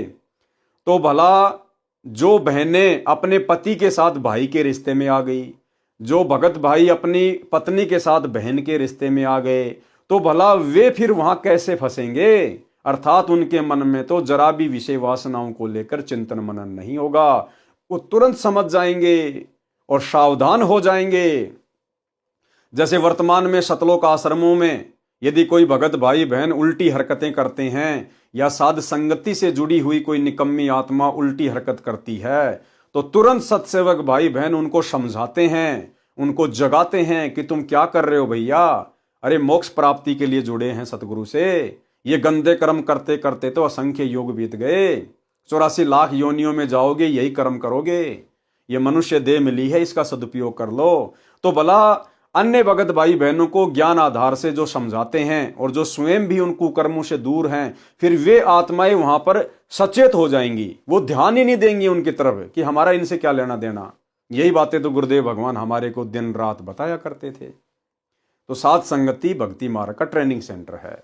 और दूसरी तरफ सतलोक आश्रम, अब वहां की स्थिति स्वयं गुरुदेव भगवान अपने मुख कमल से बयान कर रहे हैं कि इन आश्रमों के तो कोऑर्डिनेटरों की भी अभी तक गंदी वृत्ति नहीं निकली है। अपनी गुरु बहनों के प्रति कितनी अश्लील नजर है, कैसी कैसी गंदी हरकतें करते हैं ये, कैसे कैसे इनके विचार हैं। आप स्वयं गुरुदेव के मुख कमल से सुन लीजिए कि इन आश्रमों में अभी तक क्या हो रहा है। सुनिए। विचार करना होगा कि हम कौन है, कहां से आए। आपस में खींचातानी रखते हो अभी भी भगत हो गए। अच्छे इंसान तो जगत वाले भी ना करते ऐसा जैसे भगत कर रहे हैं। अच्छे इंसान तो जगत वाले भी ना करते ऐसा जैसे भगत कर रहे हैं। अच्छे इंसान तो जगत वाले भी ना करते ऐसा जैसे भगत कर रहे हैं। किसी को छोटी सी सेवा दे देते, कोऑर्डिनेटर बना दिया, उन्होंने सोचा मैं खुदा बन गया। अरे इतना शिक्षा तो बने, मजदूर बनो सीखो, मजदूर। और कई देखा है कि कोऑर्डिनेटर या जिसकी जो भी व्यवस्था लगाई जाती है, व्यवहार भी ठीक नहीं करते, धमकान लग जाते, फुरकान लग जाते। और कुछ ऐसी भी शिकायतें आई हैं जो बहन बेटियों के साथ गलत मैसेज भी डालते हैं। तो वो दुष्ट लोग ना तो कोऑर्डिनेटर के योग्य है ना वो भगत के योग्य। और कुछ ऐसी भी शिकायतें आई हैं जो बहन बेटियों के साथ गलत मैसेज भी डालते हैं। तो वो दुष्ट लोग ना तो कोऑर्डिनेटर के योग्य है ना वो भगत के योग्य। और कुछ ऐसी भी शिकायतें आई हैं जो बहन बेटियों के साथ गलत मैसेज भी डालते हैं। तो वो दुष्ट लोग ना तो कोऑर्डिनेटर के योग्य है ना वो भगत के योग्य। तो ऐसा तो संगत माई कुसंगत उपजेगी, और ऐसी कुसंगत होगी फिर हम रखेंगे नहीं उसको खेत में। किसान उस कुबाड़ को पाड़ कर खेत तो बाहर फेंक देता है, तो उसको आप मिशन से निकाल दिया जाया करेगा। सुधर जाओ, एक के नहीं सुनी जाया करती, दिशात्मक शिक्षा दी जाती है, अमल कर लो इन पे। कर्म बतेरे फोड़ लिए, इस ज्ञान का असर क्या हुआ? थोड़ा सा सुख होते हो फिर पक्के एजेंट काल के बन जाते हैं, बकवाद वही करनी, भगवान से दूर हो जाना। थोड़ा सा सुख होते हो फिर पक्के एजेंट काल के बन जाते हैं, बकवाद वही करनी, भगवान से दूर हो जाना। थोड़ा सा सुख होते हो फिर पक्के एजेंट काल के बन जाते हैं, बकवाद वही करनी, भगवान से दूर हो जाना। तो भाई और बहनों, ये दया गुरुदेव भगवान की वर्तमान में साध संगत पर है, और हमने इस दया को इसी प्रकार से बना के रखना है ताकि हम संगम कमल में काल के जाल का शिकार ना हो। वहां पर स्त्री भक्तमतियों को पुरुष रूप में काल के सुंदर दूत अपनी अदाओं से लुभाते हैं। जिन स्त्रियों का मन भक्ति के कारण निश्चल हो चुका है, यानी जिन माता बहनाओं का मन भक्ति के कारण निश्चल हो गया है, डगमग नहीं है, वे उनके जाल को समझकर अपने गंतव्य की ओर बढ़ जाती हैं। और जो कच्ची होती हैं वे वही आड़ पकड़ जाती हैं, वो उनके चक्रों में आ जाती हैं, उनकी अदाओं पे आकर्षित हो जाएंगी। वो उनको दूत वहां बने सुंदर एकांत स्थान पर ले जाकर उनसे यौन संबंध बनाकर भ्रष्ट करके काल जाल में फंसाकर सरस्वती रूप में विराजमान दुर्गा देवी के पास ले जाते हैं। वह उस भगतमती को बहुत प्यार देती है, कौन? दुर्गा, तथा अपने स्थान पर रख लेती है। कुछ दिन उपरांत धर्मराज के दरबार में ले जाकर उसका हिसाब करवाया जाता है। तत्पश्चात उसके पुण्य तथा भक्ति कर्म अनुसार स्वर्ग में अप्सरा बना दी जाती है। इसी प्रकार पुरुष भगत पंखुड़ी 2 में प्रवेश करते हैं। वहां पर 72 करोड़ सुंदर अप्सराएं रहती हैं। उन पुरुषों को वे अपनी अदाओं से लुभाकर जाल में फंसाती हैं। किन पुरुषों को? जो यहां पर उसी प्रकार की गंदी सोच में लिप्त रहेंगे, भक्ति करते करते भी जिनकी गंदी सोच नहीं निकली है। जैसे कुछ ही समय पहले सात संगति से दो आत्माओं को निकाला गया है, भगत राजेश दास और एक भगतमती थी, उसका नाम मुझे वर्तमान में ध्यान नहीं आ रहा। वो दिल्ली की रहने वाली थी। उनकी अश्लील चैट उनके मोबाइल में पकड़ी गई। बाहर संगत में तो भाई बहन होने का दिखावा कर रहे थे, अंदर ही अंदर काल टूटी, पता नहीं चलेगा बिल्कुल भी। तो हमने तो हमेशा यही सोच के भक्ति करनी है कि हम तो त्रिकुटी पे खड़े हैं, और यदि हमसे जरा सी भी चूक हो गई अब हमारा तो सारा बना बनाया काम बिगड़ जाएगा। तो उन दोनों के लिए वो जयपुर की सात संगति वो त्रिकुटी थी, त्रिकुटी। और वहां से उनको परमेश्वर ने रिजेक्ट मार दिया, क्योंकि ये गंदगी भक्ति मार्ग में नहीं चलेगी। अगर भक्ति करते करते हमारी ऐसी गंदी सोच रही तो फिर हम वहां पर संगम कमल में काल के उन दूतों के हत्थे चढ़ जाएंगे, उन अप्सराओं के हत्थे चढ़ जाएंगे, उन सुंदर पुरुषों के हत्थे चढ़ जाएंगे, और फिर हमें काल अपने जाल में फंसा के ले जाएगा। क्या फायदा फिर यहां पर इतना त्याग करने का, इतना दान करने का, इतनी भक्ति करने का। तो हमने सावधान रहना है। जो उस जाल को इस ज्ञान से समझ जाता है वह उनकी ओर देखता तक नहीं है। अपने गंतव्य का अर्थ है उद्देश्य वाले स्थान, यानी त्रिकुटी की ओर जाने वाली तीसरी पंखुड़ी वाले मार्ग की ओर चलते रहते हैं। यानी सतगुरु हमें संकेत करते रहेंगे, उस हिसाब से हम चलते रहेंगे। जो कच्चे भगत होते हैं, सत्संग में भी इसी तरह टेढ़े मेढ़े देखते रहते हैं, वे भी उन सुंदर जालिम अप्सराओं की अदाओं से आकर्षित होकर एकांत स्थान की ओर पेशाब या पानी पीने के बहाने खिसक जाते हैं। जैसे वो राजेश दास जयपुर की सात संगति में जिसको आउट कर दिया गया, वो सत्संग में बार बार मोबाइल फोन लेकर बाहर जाके, एक दीवार थी उसके नीचे बैठकर कि मुझे कोई नहीं देख रहा, अंदर सारे सात संगत वाले गुरुजी की महिमा कर रहे हैं, और वहां बैठकर वो बातें करता था, वो अश्लील चैटिंग किया करता था। तो इसी प्रकार से वहां होगा, वो अप्सराएं उस मजनू को पकड़ के ले जाएंगी एकांत स्थान पर, और उसको लगेगा मुझे यहां कोई नहीं देख रहा, मैं बिल्कुल सुरक्षित हूं। जैसे वो डंडे के पास में बैठ के मोबाइल पे बात कर रहा था कि मैं सुरक्षित हूं, लेकिन भैया सुरक्षित कोई नहीं है। जो कच्चे भगत होते हैं, सत्संग में भी इसी तरह टेढ़े मेढ़े देखते रहते हैं, वे भी उन सुंदर जालिम अप्सराओं की अदाओं से आकर्षित होकर एकांत स्थान की ओर पेशाब या पानी पीने के बहाने खिसक जाते हैं। आगे वह अप्सरा संकेत करके आगे आगे चल पड़ती है, पीछे पीछे मजनू भगत इधर उधर देखता हुआ अपने आप को सुरक्षित जानकर उस काल के कूप में गिरकर नष्ट हो जाता है। उसको भी कुछ दिनों उपरांत उसी अप्सरा के साथ धर्मराज की कोर्ट में भेजकर उसके कर्मों का हिसाब करवाकर स्वर्ग में कर्मानुसार देवपद या पारखत पद देकर उसको ठग लिया जाता है।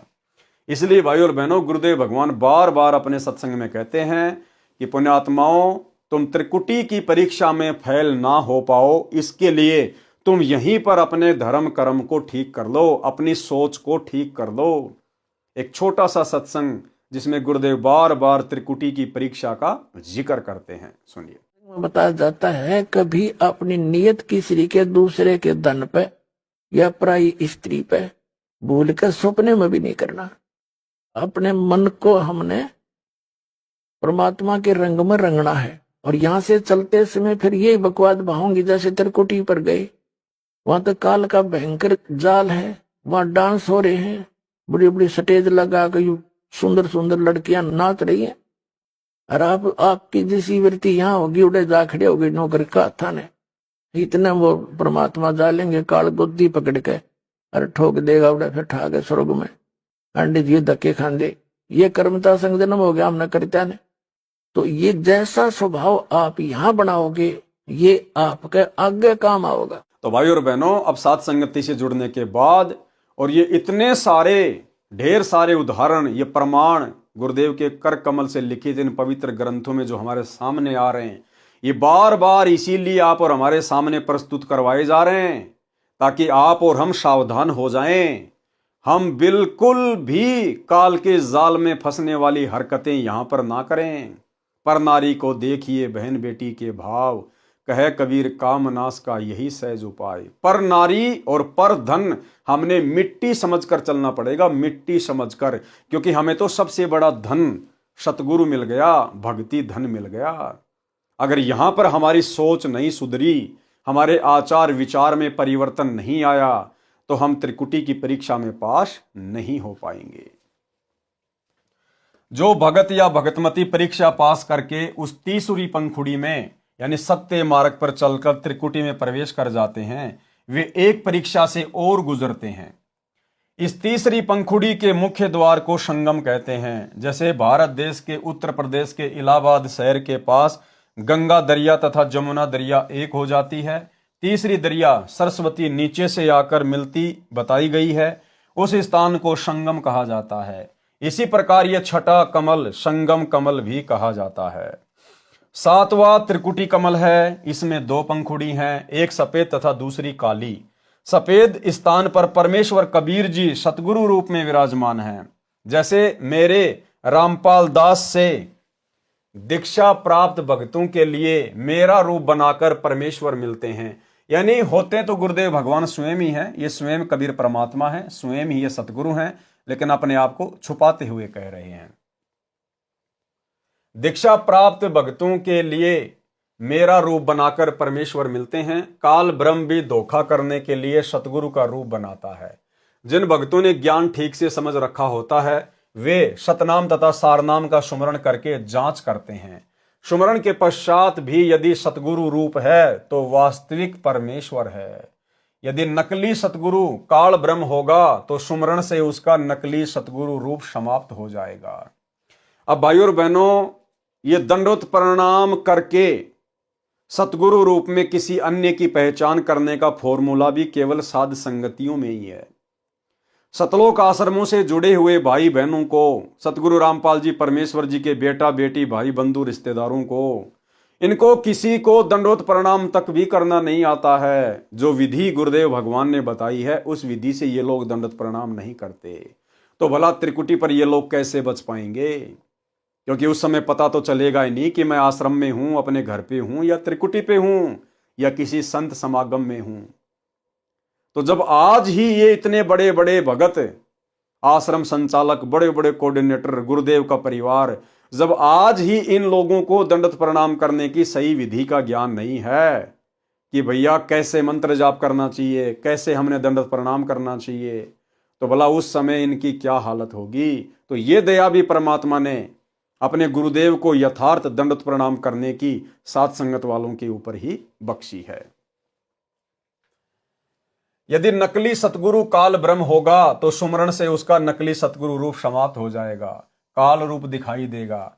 यह घटना केवल उसी भगत को दिखाई देगी जिनको ये ज्ञान याद है, और जिनको ज्ञान याद नहीं रहता वे वहां असफल हो जाते हैं। कहने का मतलब है, जो भगत भाई बहन इस पृथ्वी पर भक्ति करते करते जब उनका शरीर छूटता है, उस समय तक यदि वो मर्यादा में नहीं है, तो उस समय वो कितना यत्न कर लेना, कितना त्रिकुटी पे वो प्रयत्न कर लेना, कितना वो सुमरण कर लेना, उस समय काल के जाल से वो नहीं बच सकते। और जो भगत भाई बहन पूर्ण मर्यादा में हैं, जिनकी सुरती सतलोक में लगी हुई है, उनको तो परमात्मा बाईपास ले जाएगा, त्रिकुटी वरकुटी के झंझट में नहीं डालेगा परमात्मा। तुम कर दो पल में पार हो जा रजा थारी। ये त्रिकुटी वाली यात्रा तो परमेश्वर उन आत्माओं से करवाएंगे जो आत्माएं यहां पर भक्ति करते करते भी मर्यादा में नहीं रह पाई, काल के पक्ष में पहुंच जाते हैं, जन्म मरण के चक्कर में फंसकर करा कराया नष्ट करके जन्म मरण के चक्कर में रह जाते हैं। जो भगत परीक्षा में सफल हो जाते हैं उनको परमेश्वर कबीर जी सतगुरु रूप में साथ लेकर धर्मराय की कोर्ट में ले जाते हैं। वकालत करके ब्रह्म काल के स्तर के धार्मिक कर्मों का पुण्य वहां जमा कराकर भक्तों को अपने साथ ब्रह्मरंध्र के सामने त्रिवेणी पर ले जाते हैं। वहां सतनाम के ओम से दूसरे मंत्र का जाप करते हैं, ब्रह्मरंध्र का किवाड़ तुरंत खुल जाता है। आगे चलकर दो रास्ते हो जाते हैं, बाया रास्ता काल के ब्रह्मलोक में सहस्त्र कमल में चला जाता है, दाया रास्ता मिनी सतलोक की ओर जाता है। जो काल ब्रह्म के साधक हैं उनके लिए सहस्त्र कमल अष्ट कमल है, जिसमें ज्योति निरंजन का निवास है। ये ब्रह्म के पुजारियों का 8वां कमल है। परंतु इस स्थान पर केवल वह जा सकता है जिसको काल ब्रह्म किसी उद्देश्य से बुलाता है, या परमेश्वर कबीर जी का भगत सतनाम के सुमरण से ब्रह्मरंध्र को खोल कर जाता है। अब देखो भाई और बहनों, ये जितनी भी जानकारी है शरीर के कमलों से संबंधित है, ये जानकारी आप और हमारे विशेष कोई काम की नहीं है। ये तो परमात्मा केवल इसलिए लिख रहे हैं ताकि कोई ये ना समझे कि भाई कबीर जी अनपढ़ थे, उनको शरीर के कमलों का ज्ञान नहीं था, या गरीबदास जी अनपढ़ थे, उनको ज्ञान नहीं था, या सतगुरु रामपाल जी को संस्कृत नहीं आती, ये संत नहीं हो सकते, इनको ज्ञान नहीं है। ये तो केवल उन आत्माओं का भ्रम निवारण करने के लिए। यदि हमें विश्वास है कि आज हमें सच्चा गुरु मिल गया है, और विश्वास है कि हमारा गुरु ही कबीर भगवान है, और हमने भी गुरु को कबीर परमात्मा मान लिया, सारी रिहर्सल उसी प्रकार से हम कर रहे हैं। नकली भगवानों को हमने अपने घर से बाहर निकाल दिया। दाढ़ी मूंछ वाली कबीर जी की फोटो को हम भगवान नहीं मानते, ना हम जून के महीने में उसका कबीर प्रकट दिवस मनाते। और यदि हम मर्यादा में रहकर भक्ति कर रहे हैं तो भाई और बहनों, हमने इन कमलों की जानकारी से कोई लेना देना नहीं है। आगे का कार्य फिर कबीर परमेश्वर सतगुरु रामपाल जी का है। भाई और बहनों, यदि हमने जयपुर से दिल्ली जाना है और हमारे पास में बस का टिकट है और हम अपनी उचित सीट पर बैठ गए हैं और बस चल पड़ी है, तो हमने बार बार विंडो से मुंह निकालकर देखने की जरूरत नहीं कि दिल्ली कहां सी है, दिल्ली कहां सी है, क्या आ गया, क्या आ गया। अगर वो बस ओके है, आपकी टिकट पक्की है और आपकी सीट कंफर्म है और आप बैठे हुए हैं, तो वो बस आपको दिल्ली ही ले जाकर उतारेगी। आपको बार बार देखने की जरूरत नहीं है दिल्ली आई नहीं आई, दिल्ली आई नहीं आई। तो यदि हमें सच्चा गुरु प्राप्त है और गुरु को हमने अपना भगवान मान लिया है और मर्यादा में रहकर भक्ति कर रहे हैं, तो फिर हमारा अगला कदम सतलोक में है। हमने इन कमलों से कोई लेना देना नहीं है। परमेश्वर कबीर जी का भगत सतनाम के सुमरण से ब्रह्मरंध्र को खोल कर जाता है। जहां दो रास्ते ब्रह्मरंध्र के बाद आते हैं, वहां जाते ही ओम का जाप अपने आप बंद हो जाता है। यानी जब ये जीवात्मा इस काल ब्रह्म के 21 ब्रह्मांडों को पार कर जाती है, तो काल का ओम नाम का सुमरण जो हमें सतनाम में दिया जाता है, वो ऑटोमेटिक बंद हो जाता है। और फिर ऊपर नीचे की श्वास से केवल अक्षर पुरुष का जो दूसरा मंत्र है सतनाम में जो हमें दिया जाता है, केवल वही दोनों श्वासों से चलता रहता है, ऑटोमेटिक होता है। वहां जाते ही ओम का जाप अपने आप बंद हो जाता है, केवल सतनाम के दूसरे मंत्र का जाप चलता रहता है। श्वास यानी श्वास लेते समय और छोड़ते समय यही मंत्र चलेगा। साथ में सारनाम भी दोनों अंदर बाहर श्वासों में चलेगा। गरीब सोहम सोहम धुन लगे, दर्द बंद दिल माही, सतगुरु पर्दा खोल ही अगम दीप ले जाही। दाईं ओर चलने पर वह अष्ट कमल आएगा जो अक्षर पुरुष वाला चैनल है, जिसकी 10 पंखुड़ियां हैं। इसके आगे मिनी सतलोक है जो 9वां कमल है। इसकी असंख्य पंखुड़ियां हैं। परम अक्षर पुरुष यानी सत्य पुरुष का चैनल है। इस प्रकार प्रत्येक कमल में राम यानी प्रभु है, परंतु पूर्ण परमात्मा सत्य पुरुष कुल का मालिक होने से प्रत्येक कमल में अपनी अदृश्य शक्ति से विद्यमान रहता है, जैसे फूल में गंध रहती है। इस 9वें कमल का संबंध हृदय कमल जो चौथा कमल शिव पार्वती का है उसमें भी है। मिनी सतलोक वाला सीन दृश्य वहां भी टीवी की तरह एक कोने में चलता रहता है। वहां परमेश्वर अन्य रूप में होने से पहचान नहीं आता, उसे कोई ऋषि जानकर विशेष महत्व नहीं देते।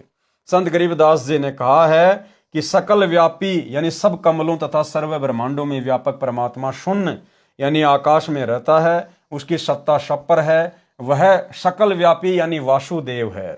गीता अध्याय 3 श्लोक 15 में सर्वगतम ब्रह्म का अर्थ है सर्वव्यापी ब्रह्म यानी वासुदेव परम अक्षर ब्रह्म है। हे साधक, तू मन तथा श्वास को नाम मंत्र पर दृढ़ता से लगाए रखे। वाणी नंबर 17 से 21। गरीब अचल अभंगी राम है, गलता ना दमलीन, सुरत नृत्य के अंतरे बाजे अनहद बीन। गरीब राम कहा तो क्या हुआ, उर्मे नहीं यकीन, चोर मुझे घर लूटे ही 5-25 3। गरीब एक राम कहते राम हैं, जिनके दिल हैं एक, बाहर भीतर रम रहा पूर्ण ब्रह्म अलेख। गरीब राम नाम निज सार है, मूल मंत्र मन माही, पिंड ब्रह्मंड से रहित है, जननी जाया नाही। गरीब राम रटत ना ढील कर, हरदम नाम उचार, अमी महारस पीजियो यो तत् बारंबार। सरलार्थ, संत गरीबदास जी ने अपनी आंखों देखकर बताया है कि कबीर परमेश्वर ही अचल यानी स्थायी, अभंगी यानी कभी नष्ट न होने वाला, एवरलास्टिंग है। नाम का जाप सुरती तथा नृत्य से यानी ध्यान लगाकर करने से सतलोक में होने वाली धुन सुनाई देने लगेगी। यदि पूर्ण विश्वास के साथ राम नाम यानी दीक्षा में प्राप्त मंत्र का जाप नहीं किया तो नाम जपाने जप के बराबर है। उस साधक पर पांचों विकार काम क्रोध मोह लोभ अहंकार तथा प्रत्येक की 5-5 प्रकृति जो कुल 25 हैं तथा तीनों गुण रजगुण सतगुण तमगुण मिलकर ये चोर आपके जीवन रूपी श्वास धन को मुस रहे हैं यानी चुरा रहे हैं। मुसना यानी चोरी करना, तेरे शरीर रूपी घर को लूट रहे हैं। इसलिए गुरुदेव भगवान कहते हैं कि नाम को हमेशा विशेष कशक के साथ ही जाप करना चाहिए, सुरती नृत्य से ध्यान लगाकर, संसार की सभी चिंताओं से मुक्त होकर। कबीर चिंता तो हरि नाम की और न चिंता दास, और जो कोई चिंता नाम बिना सोए काल की फांस। जिन साधकों का दिल परमात्मा में रम यानी लीन हो गया वे एक परमात्मा का नाम जाप करके राम हो जाते हैं। कौन? जिन्होंने अपने गुरु को ही भगवान मान लिया, गुरु को ही परमात्मा मान लिया। एक परमात्मा में, यहां कहा जा रहा है एक परमात्मा में। तो सबसे पहले तो हमने पहचान करनी है कि एक परमात्मा कौन है। हमारे गुरुदेव भगवान है या वो दाढ़ी मूछ वाला नकली कबीर है। उसके बाद हमारी सुरती नृत्य लगेगी, हमारी पूरी श्रद्धा बनेगी। तो ये पहचान भी गुरुदेव के आशीर्वाद से उस एक परमात्मा की केवल साथ संगत वाले भाई बहनों को हो पाई है कि वो एकमात्र कबीर परमात्मा सृष्टि का रचनहार सतगुरु रामपाल जी परमेश्वर जी हैं। जिन साधकों का दिल परमात्मा में लीन हो गया वे एक परमात्मा का नाम जाप करके राम हो जाते हैं, यानी आध्यात्मिक शक्ति प्राप्त करके देव के समान पद प्राप्त कर लेते हैं, यानी देवताओं जितनी आध्यात्मिक शक्ति वाले हो जाते हैं। परमात्मा शरीर के कमलों में तथा बाहर सब जगह विद्यमान है। वाणी नंबर 20-21। परमात्मा प्राप्ति के लिए साधना करने में राम नाम यानी गुरु जी से प्राप्त सत्य मंत्र ही निज सार हैं, यानी विशेष महत्व रखता है। वह मूल मंत्र मन में समाया रहे यानी निरंतर जाप करता रहे। वह परमात्मा जिसका जाप मूल मंत्र सार नाम है वह पिंड यानी शरीर तथा ब्रह्मांड से भिन्न आकाश में बने अमर धाम में रहता है। उसका जन्म किसी माता से नहीं हुआ, ना सतगुरु जननी जने जाके माना बाप, पिंड ब्रह्मांड से रहित ना वहां तीनों ताप। वाणी नंबर 21। अब उस राम का सुमरण यानी सुमरण करने में ढील ना कर, प्रत्येक श्वास यानी हरदम से नाम का उच्चारण कर। यह सुमरण रूपी अमृत को पी ले। ये तत्व यानी निष्कर्ष है, बार बार इस नाम के जाप का आनंद ले। अमी महारस यानी अमर होने का महान मंत्र के जाप रूपी रस को पी ले, यानी निरंतर गुरुदेव भगवान ने हमें जो सुमरण दिया है हम उसका जाप सुरती नृत्य से करते रहें, मर्यादा में रहकर करते रहें, गुरु को कबीर परमात्मा मानकर करते रहें। वाणी नंबर 22-24। गरीब कोटि गऊ जे दान दे, कोटि जग जो नार, कोटि कूप तीरथ खैने मिटे नहीं जमार। गरीब कोटिक तीरथ व्रत करी, कोटि गज कर दान, कोटि अश्व विप्रो दिए मिटे न खेचा तान। गरीब पार्वती के उर्धरा अमर भीषण माही, सुखदेव की 84 मिट्टी निरालम निज नाम। यानी गुरुदेव भगवान हमें समझाना चाह रहे हैं कि बिना सतगुरु और बिना सतगुरु के सतनाम के आप चाहे कितने भी नकली नामों का जाप कर लो, राधे राधे श्याम मिला दे, हरे राम हरे कृष्णा ओम नमो भागवते, कुछ भी आप कितनी ही ये पुराणों के अनुसार गऊ दान में दे दो, कितने आप जी हवन यज्ञ करवा लो, कितने आप जी कुएं खुदवा लो, बावड़ियां खुदवा लो, तालाब खुदवा लो, कितने आप जी घोड़े दान में दे दो ब्राह्मणों को, लेकिन इस काल के साथ जो जन्म मरण की खींचातान है वो नहीं मिट सकती।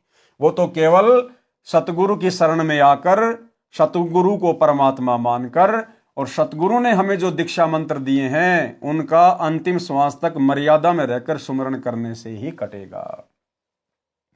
सरलार्थ संत गरीबदास जी ने परमेश्वर कबीर जी से प्राप्त अध्यात्म ज्ञान को बताया है कि यदि यथार्थ नाम जाप करने को नहीं मिला, यथार्थ नाम वर्तमान में केवल सतगुरु के पास है, तो चाहे पुराणों में वर्णित धार्मिक क्रियाएं करोड़ों गाय दान करो, करोड़ों धर्म यज्ञ तथा जोनार जिमणवार किसी खुशी के अवसर पर भोजन कराना करो, चाहे करोड़ों कुएं खुदवाओ, करोड़ों तीर्थों के तालाबों को गहरा कराओ, जिससे जम मार काल की चोट यानी कर्म का दंड समाप्त नहीं होगा। चाहे करोड़ों तीर्थों का भ्रमण करो, करोड़ों व्रत रखो, करोड़ों हाथी दान करो, चाहे करोड़ों घोड़े ब्राह्मणों को दान करो, उससे जन्म मरण तथा कर्म के दंड से होने वाली खींचातान यानी दुर्गति समाप्त नहीं हो सकती। भक्ति मुक्ति के दाता सतगुरु भक्ति मुक्ति के दाता, और उस साहिब के हुक्म बिना नहीं तरवर पात हिलनता। केवल गुरु ही भक्ति और मुक्ति के दाता हैं। वाणी नंबर 24 का भावार्थ है कि जैसे पार्वती पत्नी शिव शंकर को जितना अमृतत्व भगवान शिव जितनी आयु नाम प्राप्ति के बाद जिएगी, फिर दोनों की मृत्यु होगी, इतना मोक्ष भी देवी जी को शिव जी को गुरु मानकर निज मंत्रों का जाप करने से प्राप्त हुआ है। ऋषि वेद व्यास जी के पुत्र सुखदेव जी को अपनी पूर्व जन्म सिद्धि का अहंकार था, जिस कारण से बिना गुरु धारण किए ऊपर के लोकों में सिद्धि से उड़कर चला जाता था। जब श्री विष्णु जी ने उसे समझाया और स्वर्ग में रहने नहीं दिया, तब उसकी बुद्धि ठिकाने आई। राजा जनक से दीक्षा ली, तब सुखदेव जी की उतनी मुक्ति हुई जितनी मुक्ति उस नाम से हो सकती थी। परमेश्वर कबीर जी अपने विधान अनुसार राजा जनक को भी त्रेता युग में मिले थे। उनको केवल हरियम नाम जाप करने को दिया था, क्योंकि वे श्री विष्णु जी के भगत थे। वही मंत्र सुखदेव को प्राप्त हुआ था, जिस कारण से वे श्री विष्णु के लोक के स्वर्ग रूपी होटल में आनंद से निवास कर रहे हैं। वहीं से विमान में बैठकर राजा परीक्षित को भागवत कथा सुनाने आए थे, फिर वही लौट गए। गरीब ऋषभ देव के आईया कवि नामे करतार, नो योगेश्वर में रमा जनक विदेही उधार। भावार्थ, परमेश्वर कबीर जी अपने विधान अनुसार कि परमात्मा ऊपर के लोक में निवास करता है, वहां से गति करके आता है, सतलोक से गति करके आता है, अच्छी आत्माओं को मिलता है, उनको अपनी वाणी द्वारा भक्ति करने की प्रेरणा करता है। जैसे आज गुरुदेव भगवान ने सत्संग यानी वाणी द्वारा आप और हमें भक्ति करने की प्रेरणा दी है। आदि आदि जो पूर्व में विस्तार से लिख दिया है। राजा ऋषभ देव जैन धर्म के प्रथम तीर्थंकर को मिले थे। अपना नाम कबीर देव बताया था। ऋषभ देव जी ने अपने धर्म गुरुओं ऋषियों से सुन रखा था कि परमात्मा का वास्तविक नाम वेदों में कवि यानी कबीर देव है। परमात्मा कवि ऋषि नाम से ऋषभ देव को भक्ति की प्रेरणा देकर अंतर ध्यान हो गए थे। नौ नाथों गोरखनाथ, मच्छंद्रनाथ, जलंधरनाथ, चरपटनाथ आदि आदि को समझाने के लिए उनको मिले, तथा राजा जनक विदेही यानी विलक्षण शरीर वाले को विदेही कहते हैं, उनको सत्य ज्ञान बताकर उनको सही दिशा दी। राजा जनक से दीक्षा लेकर सुखदेव ऋषि को स्वर्ग प्राप्त हुआ, परंतु वह पूर्ण मोक्ष नहीं मिला, जो गीता अध्याय 15 श्लोक 4 में कहा है। ये सौभाग्य तो भाई और बहनों आप और हमें प्राप्त हुआ है। तत्वदर्शी संत से तत्व ज्ञान समझने के पश्चात आध्यात्मिक अज्ञान को तत्व ज्ञान रूपी शस्त्र से काटकर उसके पश्चात परमेश्वर के उस परम पद की खोज करनी चाहिए, जहां जाने के पश्चात साधक लौटकर संसार में कभी नहीं आते। जिस परमेश्वर से संसार रूपी वृक्ष की प्रवृत्ति विस्तार को प्राप्त हुई है, यानी जिस परमेश्वर ने संसार की रचना की है, केवल उसी की भक्ति करो। यानी जब हमें सतगुरु मिल जाए और सतगुरु का जब हमें तत्व ज्ञान सुनने को मिल जाए, सतगुरु का तत्व ज्ञान सबसे बड़ा शस्त्र है, जो अज्ञान, पाखंड और शास्त्र विरुद्ध साधनाओं का सत्यानाश कर देता है। उसके बाद साधक की सुरति फिर सतलोक में लग जाती है, अपने गुरु के चरणों में लग जाती है, और वही साधक अंत में पूर्ण मोक्ष प्राप्त कर पाता है। वाणी नंबर 24 में यही स्पष्ट किया है कि यदि स्वर्ग जाने की भी तमन्ना है तो वे विशेष निज मंत्रों के जाप से ही पूरी होगी, परंतु ये इच्छा तत्व ज्ञान के अभाव से है। जैसे गीता अध्याय 2 श्लोक 46 में बहुत सटीक उदाहरण दिया है कि सब ओर से परिपूर्ण जलाशय प्राप्त हो जाने पर छोटे जलाशय में मनुष्य का जितना प्रयोजन रह जाता है, उसी प्रकार तत्व ज्ञान की प्राप्ति के पश्चात विद्वान पुरुष का वेदों यजुर्वेद, सामवेद, अथर्ववेद, ऋग्वेद में प्रयोजन रह जाता है। भावार्थ, तत्व ज्ञान की प्राप्ति के पश्चात अन्य देवताओं से होने वाले क्षणिक लाभ, स्वर्ग व राज्य प्राप्ति से अधिक सुख, समय तथा पूर्ण मोक्ष, गीता अध्याय 15 श्लोक 4 वाला मोक्ष जो परमेश्वर परम अक्षर ब्रह्म, गीता अध्याय 8 श्लोक 3, 8, 9, 10, 20 से 22 वाले परमेश्वर के जाप से होता है, उसकी जानकारी के पश्चात साधक की जितनी श्रद्धा अन्य देवताओं में रह जाती है। यानी जब हमें सतगुरु मिल जाएगा, सतगुरु से हमें पूरा तत्व ज्ञान मिल जाएगा, सृष्टि रचना का अनमोल ज्ञान सुनने को मिल जाएगा, अध्यात्म का दाना दाना सतगुरु हमें समझा देगा, उसके बाद हमारी आस्था यहाँ के देवी देवताओं के लोक में जाने की, स्वर्ग में जाने की बनेगी ही नहीं। जिस प्रकार आदमी किसी छोटे तालाब के सहारे है और यदि उसको किसी बड़े तालाब का पता चल जाए तो बड़े तालाब की प्राप्ति के बाद जैसी आस्था उसकी छोटे तालाब में रह जाती है, ऐसी स्थिति सतगुरु से पूर्ण ज्ञान प्राप्त करने के बाद इन देवी देवताओं की भक्ति और इनके लोकों में रह जाती है। कबीर एक साधे सब सदे, सब साधे सब जाए, माली सींचे मूल को फले फूले अघाए। और भाई वो एकमात्र साधना के योग्य परमात्मा वर्तमान में सतगुरु रामपाल जी हैं। भावार्थ, गीता अध्याय 15 श्लोक 1 से 4 को इस अमृतवाणी में संक्षिप्त करके बताया है कि जो ऊपर को मूल वाला तथा नीचे को तीनों गुण, रजगुण ब्रह्मा, सतगुण विष्णु, तमगुण शिव रूपी शाखा वाला संसार रूपी वृक्ष है। कबीर अक्षर पुरुष एक पेड़ है, निरंजन वा की डार, तीनों देवा शाखा हैं, पात रूप संसार। जैसे पौधे को मूल की ओर से यानी जड़ की ओर से पृथ्वी में रोपण करके जड़ की सिंचाई की जाती है, तो उस जड़ परमात्मा परम अक्षर ब्रह्म की पूजा से पौधे की परवरिश होती है।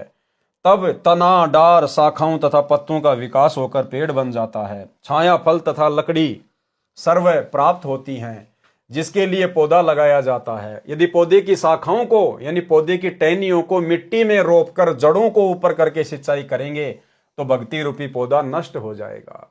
इसी प्रकार एक मूल यानी भक्ति का मूल कौन होता है? सतगुरु, एक परमात्मा। इसी प्रकार एक मूल परम अक्षर ब्रह्म रूप परमेश्वर की पूजा करने से सर्वदेव विकसित होकर साधक को बिना मांगे फल देते हैं, जिसका वर्णन गीता अध्याय 3 श्लोक 10 से 15 में भी है। इस प्रकार ज्ञान होने पर भगत का प्रयोजन उसी प्रकार अन्य देवताओं से रह जाता है, जैसे झील की प्राप्ति के पश्चात छोटे जलाशय में रह जाता है। छोटे जलाशय पर आश्रित को ज्ञान होता है कि यदि 1 वर्ष बारिश नहीं हुई तो छोटे तालाब का जल समाप्त हो जाएगा, उस पर आश्रित भी संकट में पड़ जाएंगे। झील के विषय में ज्ञान है कि यदि 10 वर्ष भी बारिश न हो तो भी जल समाप्त नहीं होता।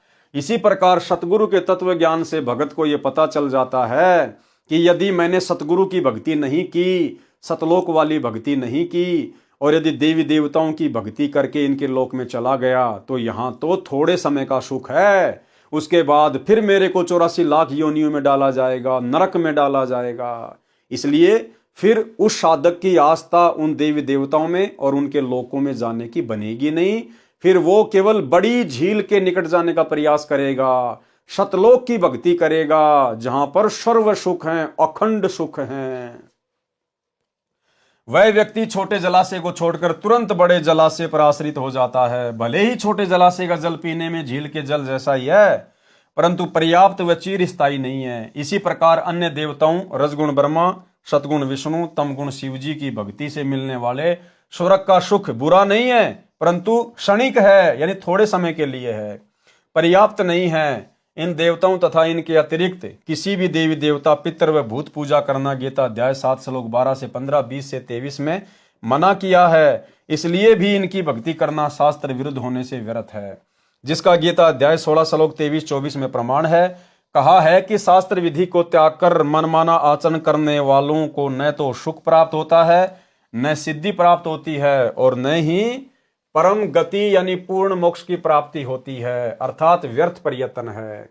गीता अध्याय 16 श्लोक 23, इससे तेरे लिए अर्जुन कर्तव्य यानी जो भक्ति कर्म करने चाहिए और अकर्तव्य यानी जो भक्ति कर्म न करने चाहिए उसके लिए शास्त्र ही प्रमाण है। यानी शास्त्रों को आधार मानकर निर्णय लेकर शास्त्रों में वर्णित साधना करना योग्य है। ठीक इसी प्रकार भाई और बहनों, वर्तमान में सतगुरु रामपाल जी के हिसाल जेल जाने के बाद 2014 बरवाला कांड के बाद से संगत गीता अध्याय 16 श्लोक 24 का प्रयोग नहीं कर रही है। आज सतलोक आश्रम मैनेजमेंट हरियाणा ने, गुरुदेव के कलयुगी परिवार ने संगत को धर्म संकट की स्थिति में डाल दिया है। संगत को चौराहे पे लाके खड़ा कर दिया है। टोटल भक्ति विरुद्ध कर्म, और वो भी गुरु का आदेश बताकर पीले पर्चे निकाल निकाल कर करवाया जा रहा है। जैसे गांव धनाना में अपने आश्रम चलाने के लिए, गांव वालों को खुश करने के लिए 1 करोड़ रुपए की लागत से बैडमिंटन का स्टेडियम बना दिया, जो गुरु के विधान के विपरीत है। सतलोक आश्रम धनाना में 10 एकड़ जमीन में बहुत बड़े हॉस्पिटल का काम शुरू कर दिया गया, जो कि गुरु के सत्संगों के विपरीत है। गोहाना की जांट धर्मशाला का 5वां फ्लोर, जो लगभग 1 करोड़ रुपए की लागत से बनेगा, सतगुरु रामपाल जी के बड़े बेटे वीरेंद्र ने ठेका ले लिया, जो कि टोटल भक्ति और नियमों के विपरीत है। इसके अलावा भक्तों से कभी कांग्रेस को समर्थन करवाना, कभी बीजेपी को समर्थन करवाना, गंदी राजनीति करवाना, गुंडों की सीबीआई जांच का समर्थन करवाना, उसके लिए भक्तों के दान का पैसा देना, आरक्षणों में भगत समाज को बैठा देना, उसके लिए करोड़ों में चंदे के रूप में भक्तों के ज्योति पाठ और दान का पैसा देना, और भी ना जाने कितने कुकर्म। आश्रमों में दुनिया भर का पाखंड, मिट्टी के बैल, रंगोली बनाना, ब्याह शादी की तरह आश्रम को डेकोरेटेड करना और दुनिया भर के आडंबर, ये सब मनमाना आचरण है। लेकिन भगत समाज गीता अध्याय 16 श्लोक 24 का प्रयोग नहीं कर रहा कि कौन से भक्ति कर्म करने योग्य हैं और कौन से भक्ति कर्म ना करने योग्य हैं। इसका निर्णय तो केवल शास्त्र करेंगे, और सतगुरु की शरण में आने के बाद में सतगुरु के सत्संग, सतगुरु के कर कमल से लिखित पुस्तकें भगत के लिए सबसे बड़ा शास्त्र होता है। और यदि गुरुदेव के सत्संग में इन सब कुकर्मों का उल्लेख नहीं है तो भाई और बहनों, फिर आप जी मनमाना आचरण कर रहे हैं। शास्त्र विधि को त्याग कर मनमाना आचरण जो आपसे वर्तमान में इन आश्रमों में करवाया जा रहा है। और हम सत्सेवक भाई बहन, हमने गीता अध्याय 16 श्लोक 24 को अपने काम में लिया। हमने इस श्लोक के आधार से जो भी उल्टे आचरण करने के आदेश, जो भी घटिया कर्म करने के आदेश सतलोक आश्रम मैनेजमेंट हरियाणा के द्वारा संगत में पारित किए गए, हमने सीधे सीधे उनके ऊपर अमल ना करके पहले अपने गुरुदेव भगवान के सत्संगों को बीच में रखा, गुरुदेव भगवान के शास्त्रों को, उनकी पुस्तकों को बीच में रखा, अर्थात ज्ञान को आधार बनाकर सोचा कि जो कर्म हमसे वर्तमान में कोऑर्डिनेटरों के माध्यम से या गुरुदेव के परिवार वालों के माध्यम से करवाए जा रहे हैं, ये गुरुदेव के सत्संगों के अनुसार है या सत्संगों के विपरीत है। और जब हमें लगा कि ये तो शास्त्र विधि को त्याग के मनमाना आचरण करवाया जा रहा है, तो हमने बिल्कुल नकार दिया कि भैया हम तुम लोगों के कहे अनुसार भक्ति मार्ग पर ये उल्टे कर्म नहीं कर सकते। तो भाई और बहनों, आज हमारी जान बची, अर्थात हमारी भक्ति बची, हमारी मर्यादा बची। बाकी सतलोक आश्रमों से जुड़े हुए भाई बहनों की कोई मर्यादा सुरक्षित नहीं है। वाणी नंबर 25, गरीब अगम अनाहद भूमि है, जहां नाम का दीप एक पलक बिछुड़े नहीं, रहता नैनों बीच। सरलार्थ, उस परमेश्वर का द्वीप यानी सतलोक अगम अनाहद, काल के तथा अक्षर पुरुष के लोकों से आगे वाली विशाल धरती है। अनहद माने जिसकी हद यानी सीमा ना हो। सतलोक विस्मित है, वह परमात्मा तत्व ज्ञान प्राप्त साधक की आंखों का तारा बनकर रहता है। अब देखो, बहुत सारे भगत भाई बहन शंका जाहिर करते हैं। वैसे तो गुरुदेव भगवान ने अपने सत्संगों में कई बार जिक्र किया है, तो कई भगत भाई बहन कहते हैं कि भगत जी मुझे अपनी आंखों के सामने जो है वो काली काली धारियां सी दिखाई देती हैं। कोई कहता कि वो मक्खी जैसी दिखाई देती है, आंखें बंद करते हैं तो भी वो दिखाई देती है। तो गुरुदेव ने बताया वो क्या है, वो आपकी भक्ति का पैमाना है। अगर आपको अपनी आंखों के सामने वो काली काली धाराएं दिखाई देती हैं, किसी को वो जो है मक्खी जैसी, तो किसी को लाइन जैसी, तो किसी को स्प्रिंग जैसी, अगर यूं नजर करेंगे तो वो इधर जाएगा, यूं नजर करेंगे तो इधर जाएगा, ऊपर देखेंगे तो ऊपर को जाएगा, आंखें बंद करेंगे तो भी वो दिखाई देगा। तो गुरुदेव ने बताया ये आपकी भक्ति कमाई है जो आपकी आंखों के सामने दिखाई देती है। और जिस भगत को ये दिखाई देता है इसका मतलब है कि सतगुरु सदा उसके साथ में है। सतगुरु एक क्षण भी उस भगत से दूर नहीं होता है। वो कमाई उसके पिछले जन्म की भी हो सकती है, वो कमाई उसकी वर्तमान भक्ति से भी हो सकती है। और उस कमाई को हमने सुरक्षित रखना चाहिए। यदि सतगुरु शरण नहीं है तो सतगुरु की शरण में अति शीघ्र आना चाहिए, अन्यथा थोड़े समय बाद वो रेखाएं दिखना बंद हो जाएंगी, हमारी बैटरी डिस्चार्ज हो जाएगी। और यदि हम सतगुरु की शरण में आ जाते हैं तो उसके बाद वो बढ़ती चली जाएंगी। ना बढ़ें तो भी कोई बड़ी बात नहीं है, समाप्त हो जाएं तो भी कोई बड़ी बात नहीं है। वो समाप्त भी सतगुरु के आशीर्वाद से होंगी। लेकिन एक बार आपको विश्वास दिलाने के लिए परमात्मा आपको दिखाता है कि आपकी भक्ति सही चल रही है और सतगुरु पल पल आपके साथ में है। वह परमात्मा तत्व ज्ञान प्राप्त साधक की आंखों का तारा बनकर रहता है। एक पल यानी एक क्षण भी दूर नहीं होता। भगत को आंखों के सामने कुछ रेखाएं दिखाई देती हैं, वे परमात्मा की भक्ति का सांकेतिक तोल माप है। वाणी नंबर 26 से 37। गरीब साहिब साहिब क्या करे, साहिब है प्रतीत, भैंस सिंह साहिब या पांडे गावे गीत। कि भाई साहिब साहिब क्या करते हो, साहिब तो विश्वास में है। प्रतीत यानी विश्वास। कहे कबीर सुनो बे साधो मैं तो हूं विश्वास में। लेकिन विश्वास भी सच्चे सतगुरु पर करना होगा, सच्चे सतगुरु के मंत्रों पर करना होगा। गरीब साहिब साहिब क्या करे, साहिब है प्रतीत, भैंस सिंह साहिब भया पांडे गावे गीत। ये एक कथा है जिसका जिक्र आगे गुरुदेव भगवान ने किया है कि विश्वास के आधार पर कैसे आप भगवान को प्रकट कर सकते हैं। गरीब राम सरी के राम है, संत सरी के संत, नाम सरीखा नाम है, नहीं आदि नहीं अंत। गरीब महिमा सुन निज नाम की, गहे द्रौपदी चीर, दुशासन से पचमरे अंत न आया वीर। गरीब सेतु बंध्या पाहन तीरे, गज पकड़े थे ग्राह, गणिका चढ़ी विमान में निर्गुण नाम मला। गरीब बारद डारी कबीर जी, भगत हेत है काज, सेऊ को तो सिर दिया बेची बंदगी नाज। गरीब कहाँ गोरख कहाँ दत्त थे, कहाँ शुकदेव कहाँ व्यास, भक्ति हेत से जानिए तीन लोक प्रकाश। गरीब कहाँ पीपा कहाँ नामदेव, कहाँ धन्ना बाजीद, कहाँ रैदास कमाले थे, कहाँ थे फकर फरीद। गरीब कहाँ नानक दादू होते, कहाँ ज्ञानी हरिदास, कहाँ गोपी चंद भरथरी ये सब सतगुरु पाश। गरीब कहाँ जंगी चरपट होते, कहाँ अधम सुल्तान, भक्ति हेत प्रकट भये सतगुरु के परवान। गरीब कहाँ नारद प्रहलाद थे, कहाँ अंगद कहाँ शेष, कहाँ विभीषण दूरु होते भगत हिरंबर पेश। गरीब कहाँ जयदेव थे कपिल मुनि, कहाँ रामानंद साध, कहाँ दुर्वासा कृष्ण थे भक्ति आदि अनाद। गरीब कहाँ ब्रह्मा कहाँ वेद थे, कहाँ शनकादिक चार, कहाँ शंभु कहाँ विष्णु थे भक्ति हेत दीदार।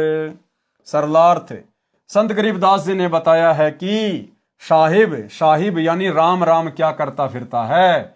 साहिब तो प्रतीत यानी विश्वास में है। जैसे भैंस का टूटा हुआ सींग जो व्यर्थ कूड़े में पड़ा था, वह भगत के विश्वास से साहिब यानी परमात्मा बन गया। पंडित गुरु को विश्वास नहीं था, वह केवल परमात्मा की महिमा के गुणगान निज स्वार्थ के लिए कर रहा था।